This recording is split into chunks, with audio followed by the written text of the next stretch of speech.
누구에게나 살아가면서 내가 오해를 받기도 하고 또 나도 누군가를 오해하기도 합니다.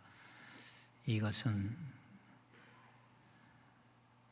사람이 살아가는데 오해 안 할 수가 없을 거예요. 그런데 오해를 하거나 내가 오해를 받을 때 그대로 그냥 우리는 오해한 대로 놔두게 되면 관계가 무너집니다. 뭐가 무너져요? 관계가 무너집니다. 그래서 오해가 빚은 결과는 매우 비참할 수가 있습니다. 더더욱이 오해를 하는 경우는 가까운 사이에서 더욱 오해를 하게 되잖아요. 어느 목사님께서 이렇게 말씀하셨습니다. 목사님, 제가 오랜 동안 데리고 있었던 목사님을 어느 교회가 어려움이 있고 또 이 목사님이 가면 해결될 수 있을 것 같아서 목사님을 그곳으로 보냈더니 이분이 그렇게 말씀하시더래요. 나를 내쫓는 것입니까? 근데 목사님이 그 소리를 듣는 순간 되게 마음이 아팠대요. 나와 함께 그렇게 오래 살아왔는데 그렇게밖에 생각 못하나? 목사님은 그를 쫓아내는 게 아니라 당신만이 해결할 수 있다고 생각하신 거예요. 우리 교회 안에서도 수없이 담임 목사에 대한 오해를 얼마든지 할 수 있습니다. 목사님이 이것 좀 하세요, 이렇게 하세요. 그러면 당신의 판단에 의해서 오해를 하게 돼요. 그러면 오해를 하면 그때부터는 관계가 서먹해지기 시작해요. 그리고 계속 가다 보면 이 관계는 깨져요. 관계는 무너지게 되어져 있습니다. 그런데 여러분, 사람과 사람 사이의 오해도 이렇게 관계를 무너뜨려 때로는 안 좋은 결과를 만들어내기도 하는데, 하나님과 나와의 관계가 오해가 시작되면 그건 큰일입니다. 이것은 비극입니다. 때로는 우리가 하나님께서 나를 사랑하신다면 어찌 이런 고통이 있지? 나를 사랑하신다면 왜 갑자기 나에게 이런 질병을 주시지? 하나님이 나를 사랑한다면 내 가정에 어찌 이런 환난을, 고난을 내게 주시지? 하나님은 나를 사랑하지 않아. 그리고 하나님은 나를 버렸어. 그렇게 오해가 시작되다가 나중에는 어떤 현상까지 벌어지냐면 하나님은 안 계셔. 하나님은 존재하지 않아. 그리고 하나님을 떠나는 경우도 종종 있습니다. 가끔 가다가 우리 교인들도 그런 말씀을 하세요. 왜 당신 남편 안 나오세요? 그렇게 하면 우리 남편 옛날에는 학생 때 회장도 하고 학생 때 얼마나 열심히 했는지 몰라요. 그런데 하나님 앞에 그토록 헌신하고 하나님 앞에 그토록 기도했는데 결국은 내게 돌아온 것은 아픔밖에 돌아온 게 없어요. 그래서 하나님이 안 계시다고 하고 아예 하나님을 떠나신다는 그런 사람이 있다는 이야기를 종종 우리 교회 안에서도 듣곤 합니다. 사람과 사람 사이의 오해도 우리가 어려움을 만나게 되지만 하나님과 나 사이의 오해만큼은 절대로 존재해서는 안 돼요. 여러분들이 오해한다고 해서 우리 하나님께서는 오해할까 봐 다른 일을 하나님이 생각하시고 뜻하시는 일을 바꾸시지 않아요.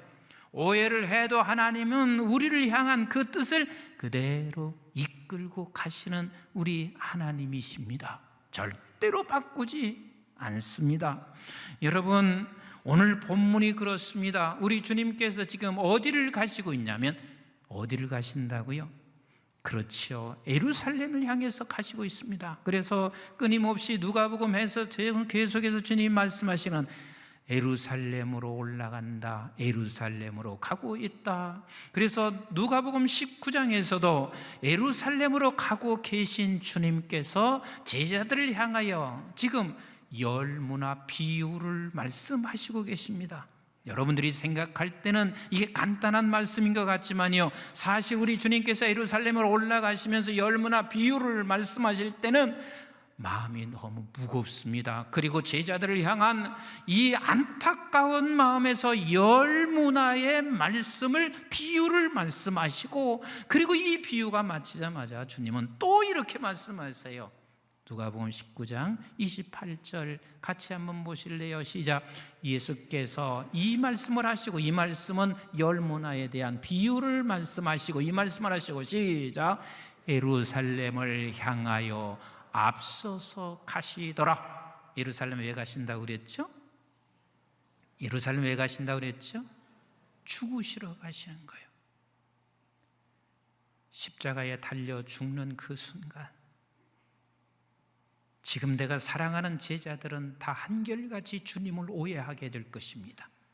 나는 당신은 하나님의 아들로 생각했습니다. 당신은 우리를 건져낼 자로 생각했습니다. 당신은 민족을 구원해낼 자로 생각했습니다. 그런데 그 십자가에서 저렇게 나약하게 죽으신다는 것은 상상할 수가 없습니다. 그래서 그 예수님에 대하여, 하나님에 대하여 저들은 오해할 수밖에 없는 저들을 생각하며, 지금 주님께서는 열무나를 말씀하시고 있는 것은, 야, 주인은 반드시 돌아온단다. 네가 네 앞에, 내 눈앞에 죽어서 무덤에 묻혀지는 예수, 절대로 거기서 끝나지 않는단다. 반드시 부활하고, 그리고 반드시 이 세상에 예수라는 이름으로, 성령의 이름을 갖고 이 세상에 올 것이며, 그리고 언젠가는 심판의 주로 우리 주님은 반드시 온다. 예수님의 한번 심정 생각해 보세요. 지금 제자들이 반드시 오해하고 떠날 그 제자들을 향하여 지금 이 말씀하시고 있는 것은, 내 사랑하는 제자들아, 나는 반드시 온단다. 그리고 너희들에게 지금 한 문화씩을 맡겨줄 것이다. 한 문화씩을 받은 여러분들, 너희들은 그저 이 세상 살아가는 날 동안 그저 충성되게 살아라. 이게 우리 주님께서 하시는 말씀이에요. 그래서 첫 번째 사람은 한 문화를 받고 열 문화를 남겼어요. 그랬더니 하나님께서 10골을 맡기셨습니다. 더 많은 은혜를 부어주셨습니다. 두 번째 사람은 한 문화를 가지고 5 문화를 남겼습니다. 5골을 맡겼습니다. 더 많은 은혜를 베풀어 주었습니다. 그런데 마지막 이 한 사람이 있었습니다. 한 문화를 받고 이 사람은 어떻게 했는지 우리 한번 20절 말씀 같이 볼게요. 시작. 또 한 사람이 와서 이르되 주인이여 보소서, 당신의 한 문화가 여기 있나이다. 내가 수건으로 싸두었나이다. 지금 한 문화를 그대로 수건에 싸두었습니다. 그리고 주님 앞에, 주님께, 주인에게 찾아와서 그것을 드리고 있습니다. 왜 수건으로 쌌나요? 왜 수건으로 쌌나요? 21절 보세요. 시작. 이는 당신이 엄한 사람인 것을 내가 무서워함이라. 당신은 두지 않을 것을 취하고 심지 않은 것을 거두나이다. 이게 무슨 뜻인가? 도대체 지금 이 사람이 주인에 대한 오해를 하고 있는데, 오해를 하고 있는 21절의 말씀은 도대체 무엇일까? 우리 좀 22절을 같이 읽어보세요. 시작. 주인이 이르되 악한 종아, 내가 내 말대로, 그 내 말대로는 말은 21절 말씀하는 거예요. 내 말대로 너를 심판하노니 너는 내가 두지 않은 것을 취하고 심지 않은 것을 거두는 엄한 사람인 줄을 알았느냐? 그래서 23절 보세요. 23절 시작. 그러면 어찌하여 내 돈을 은행에 맡기지 아니하였느냐? 23 시작. 그리하였으면 내가 와서 그 이자와 함께 그 돈을 찾았으리라 하고, 그리고 그에게서 맡겼던 걸 뺏었습니다. 빼앗았습니다. 그러니까 이 사람이 지금 생각하고 있는 것은 주인은 내가 열심히 일을 해서 벌어놓으면 빼앗는 사람이라고 오해했습니다. 빼앗는 사람이라고 오해했습니다. 그래서 네가 말한 대로 네 것을 내가 빼앗겠다라고 말씀하시고 계세요. 그러니 그는 한 달란트를, 한 문화를 갖다가 그냥 수건으로 싸서 갖다 놓아요. 이때 주인이 하는 말이 차라리 그렇게 할 것 같으면 너 그냥 은행이라 갖다, 내가 은행이라 갖다 놓고 이자라도 찾지라고 말을 하고 있습니다. 그러니까 여기서 말하고 있는 주인에 대한 오해는 뭐냐면 주인은 내 가진 것을 빼앗는 사람입니다. 내가 벌어놓은 것을 빼앗는 사람입니다. 이렇게 오해하고 있습니다. 어느 목사님께서 저에게 탄식하며 이렇게 말씀하셨습니다. 목사님, 전도사든 부목사님이든 우리 교단 큰일 났어요. 왜요? 그냥 잠시 다녀가는 인턴으로 생각한대요. 잠시 다녀가는 인턴으로. 그러니까 부교육자들이 또 전도사님들이 충성을 하지 않고 시간만 때우면 된다는 거예요. 시간만 때우면 된다는 거예요. 그러면서 교단에 대한 염려를 그렇게 해요. 지금 이 말씀은 무슨 뜻인 줄 아세요? 목사님들이 예를 들어서 교회 와서 열심히 일을 할 수가 있고 그렇지 않을 수가 있어요. 어떻게? 내가 열심히 일하면 담임 목사만 좋지. 내가 나갈 때 어쩌면 빈손으로 내보낼 수 있는 사람이야.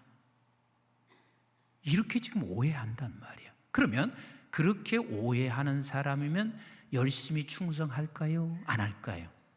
절대로 않습니다. 시간만 보내면 돼요. 시간만 보내면 돼요. 그래서 그렇게 오해한 사람들의 나타난 결과가 무엇이냐면 24절 보세요. 24절 시작. 곁에 섰던 자들에게 이르되 그 한 문화를 빼앗아 문화 있는 자에게 주라 하니 그랬습니다. 첫째는 뺏겨요. 그래서 하나님에 대해서 오해를 하고 있으면 하나님께서 나를 사랑하신다는 사실에 대하여 오해하기 시작하면 하나님께서 내게 주신 은혜를 빼앗겨요. 그때부터 은혜를 빼앗기 시작해요. 그리고 두 번째 보세요. 25절 26절 시작. 그들이 이르되 주여 그에게 이미 열문화가 있나이다. 주인이 이르되 내가 너에게 말하노니 무릇 있는 자는 받겠고 없는 자는 그 있는 것도 빼앗기리라. 여러분, 하나님에 대한 오해가 있기 시작하면 그때부터는 가난해져요. 가난해져. 뺏겼으니 가난하지. 오히려 있는 자는 더 있게 하는데 너는 빼앗기리라. 그리고 세 번째요. 27절 읽어보세요. 시작. 그리고 내 왕됨을 원하지 아니하던 저 원수들을 이리로 끌어다가 내 앞에 죽이라 하였느니라. 하나님에 대한 오해가 생기는 사람들에게는 반드시 그는 죽은 자로 삽니다. 세상의 사람과 다를 바가 없습니다. 그래서 오늘 이 한 문화를 받은 사람이 하나님에 대한, 주인에 대한 오해가 뭐냐면 당신은 나를 사랑하는 자가 아니다. 당신은 이기적인 사람이고 벌어놓으면 빼앗아갈 사람이다. 그래서 우리 하나님에 대한 오해가 절대로 있어서는 안 되는 것이 하나가 있습니다. 그게 뭐냐면 여전히 지금도 변함없이 하나님은 여러분들을 사랑하신다는 것입니다. 이게 진리요, 이게 사실이요. 내가 아파도, 내가 지금 기업에 어려움이 있어도, 내 가정에 어떤 상황을 만난다 할지라도 하나님은 지금 여러분들을 사랑하십니다. 때때로는 우리가 어려움을 만나고 내가 질병을 갖게 되면 여러분들이 이렇게 생각할 수 있습니다. 도대체 하나님, 나에게 뭐가 잘못돼서 하나님께서 이렇게 하시나? 그래서 오해하기 시작합니다. 하나님은 변함없으십니다. 우리를 사랑하십니다. 이건 진리예요. 이건 사실이에요. 이것만큼은 어떤 일이 있어도 오해돼서는 안 되는 것이고, 이렇게 오해되기 시작하면은 한 문화를 받은 사람과 동일합니다. 그래서 하나님께서 주신 은혜를 우리는 뺏겨요. 그 순간 은혜를 뺏겨요. 그리고 사람이 그렇게 가난해질 수 없습니다.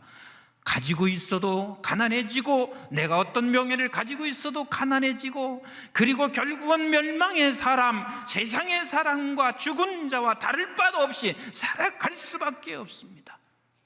이 세상에서 다윗만큼 고통을 당한 사람은 아마도 없었을 것입니다. 정말 눈물 없이는 한순간도 살아갈 수 없었을 것입니다. 그런데 그가 노년에 이렇게 고백하고 있습니다. 지난날의 모든 세월들이 다 하나님의 사랑이었습니다. 그리고 지금 살아가는 것도 하나님의 사랑이었습니다. 그래서 시편 23편에 이렇게 고백하는 거 아니겠어요? 아시는 말씀이지만 같이 한번 읽어보겠어요. 시작.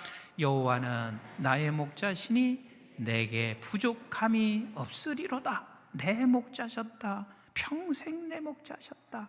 시작. 그가 나를 푸른 풀밭에 누이시며 쉴만한 물가로 인도하시는도다. 내 영혼을 소생시키시고 자기 이름을 위하여 의의 길로 인도하시는도다. 내가 사망의 음침한 골짜기로 다닐지라도 해를 두려워하지 않을 것은 주께서 나와 함께 하심이라. 주의 지팡이와 막대기가 나를 안위하셨나이다. 다윗만 그런가요? 저와 여러분 동일하게 하나님은 여전히 변함없이 그렇게 인도하셨고, 수없는 지난날의 아픔과 상처 속에서도 하나님께서 이렇게 나를 사랑하셨다는 사실만큼은 오해되지 않으셔야 돼요.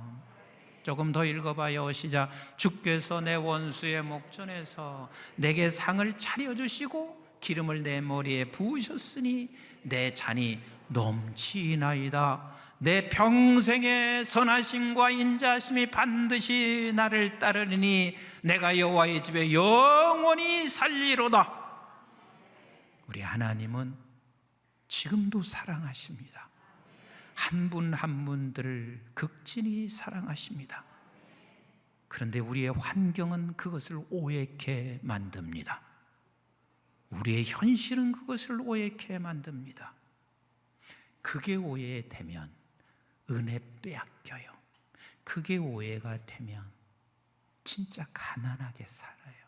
그게 오해가 되면 죽은 자로 살게 되어 있습니다. 요셉 보세요. 사람들은 요셉을 이렇게 생각하죠.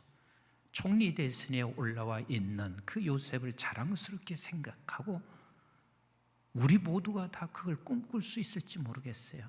그런데 저에게는 요셉이 그런 부분보다 하나님께서 나를 여기까지 인도하신 사랑을 저가 붙잡고 가고 있다는 것이 자랑스러워요. 창세기 50장 20절 말씀 같이 한번 보세요. 시작. 당신들이 나를 해하려 하였으나 하나님은 그것을 선으로 바꾸사 오늘과 같이 많은 백성의 생명을 구원하게 하시려 하셨나니 그랬습니다. 형제들이 그를 모함하여 죽이는 자리에 집어넣었고 감옥에 들어가고 그렇게 억울한 누명을 쓴 모든 지난날의 시간들이 하나님의 사랑이었습니다. 지금도 하나님의 사랑입니다. 그가 총리 대신이 중요한 게 아니라 그것을 알고 있는, 그리고 그 오해가 되지 않는 그 요셉은 그 사람이야말로 큰 자요 세상을 품는 자요 위대한 사람입니다. 사도 바울도 마찬가지요. 하나님께서 그를 방향을 틀었습니다. 마게도니아로 가게 했습니다. 그리고 복음을 전하다가 첫성 빌립보 성에서 그는 갇히어지게 했습니다. 그런데 그가 이렇게 고백하고 있습니다. 빌립보서 1장 12절 같이 한번 보세요. 시작. 형제들아 내가 당한 일이 도리어 복음 전파의 진전이 된 줄을 너희가 알기를 원하노라. 왜 이렇게 고백할 수 있는 줄 아세요? 하나님께서 여전히 나를 사랑하시고 있다는 사실에 대하여 오해가 없습니다. 제가 금요일 날 여러분들에게 말씀드렸던 것입니다. 갈라디아서 2장 20절 우리 한번 같이 보실래요? 시작. 내가 그리스도와 함께 어디에 못 박혔어요? 십자가에 못 박혔나니. 십자가에 못 박혔나니. 시작. 그런즉 이제는 내가 사는 것이 아니요 오직 내 안에 그리스도께서 사시는 것이니라. 이 말을 우리가 오해할 수 있습니다. 내 안에 그리스도께서 사시니까 이제는 내가 가는 길 고난은 없어, 어려움 없어. 왜? 내 안에 그리스도가 사시는 거니까. 근데 내 안에 그리스도가 사신다는 말이 무슨 뜻이라고요? 무슨 뜻이라고요? 다음 읽어봐요. 시작. 이제 내가 육체 가운데 사는 것은 나를 사랑하사 나를 위하여 자기 자신을 버리신 하나님의 아들을 믿는 믿음 안에 사는 것이라. 내 안에 예수가 산다 하는 말은 무슨 뜻이냐면 믿음 안에 사는 거예요. 무슨 믿음이냐면 하나님이 여전히 나를 사랑하신다는 것. 그 믿음 안에 사는 거예요. 그래서 우리는 이것만큼은 오해해서는 안 돼요. 사랑하는 우리 교우들, 어떤 경우도 하나님이 여러분을 사랑하십니다. 이것은 진리예요. 이것은 사실이에요. 십자가에 함께 못 박힌 자, 주님과 연합된 자, 하나님이 여전히 사랑하십니다. 그래서 어떤 경우도 이것만큼은 오해해서는 안 돼요. 여러분들이 너무 잘 알고 있듯이 이렇게 사랑하셨다고 말씀하시잖아요. 요한복음 3장 16절 17절 다 아시는 말씀이지만 한번 같이 읽어볼까요? 시작. 하나님이 세상을 이처럼 사랑하사 독생자를 주셨으니 이는 그를 믿는 자마다 멸망하지 않고 영생을 얻게 하려 하심이라. 하나님이 그 아들을 세상에 보내신 것은 세상을 심판하려 하심이 아니요 그로 말미암아 세상이 구원을 받게 하려 하심이라. 그렇습니다. 하나님은 여러분들 사랑하십니다. 정말 사랑하십니다. 제가 목회하면서 자주 말씀드렸던 이야기예요. 너무 힘들어 목회를 그만둬야 하겠다 생각한 적이 딱 한 번 있었다고 그랬습니다. 근데 하나님이 상황 바꾼 거 아니에요. 하나님은 딱 하나, 나에게 이 한 가지 사실을 붙잡게 한 거예요. 이 상황에도 하나님 이 한 가지만큼 오해치 않게 만드신 게 뭐냐면 내가 너를 사랑한다. 지금 이 상황에도 난 너를 사랑한다. 그래서 찬송가 563장을 그 이후에 그렇게 부르고 그렇게 좋아한 이유가 나는 너를 사랑한다. 그래서 베드로전서 1장 7절 이렇게 말씀하시는 거예요. 이건 분명한 사실이에요. 같이 읽어봐요. 너의 믿음의 확실함은 불로 연단하여도 없어질 금보다 더 귀하여. 이거 믿으시나요? 내 생명을 준 너희들은 얼마나 귀한지 더 귀하다. 무엇과도 비교할 수 없이 귀하다. 읽어봐요. 시작. 예수 그리스도께서 나타나실 때에 칭찬과 영광과 존귀를 얻게 할 것이니라. 믿으시면 아멘. 믿으시면 아멘. 세상에 우리는 오해하며 살아갈 수 있어요. 그렇지만 단 한 가지만큼은 하나님이 여러분들을 사랑하신다. 이것만큼은 평생을 오해하지 않고 살아가서 은혜 위에 은혜가 더 풍성해지고, 그래서 그 은혜로 10골 5골을 책임질 뿐만 아니라, 그리고 가난한 자가 아니라 넉넉하여, 비록 내가 이 세상의 것은 없을 수 있고 비록 내가 아픔이 혹시 있을지라도 넉넉한 자, 그리고 죽은 자가 아니라 생명의 사람으로 살아가는 우리 모두가 되시기를 주님의 이름으로 축복합니다.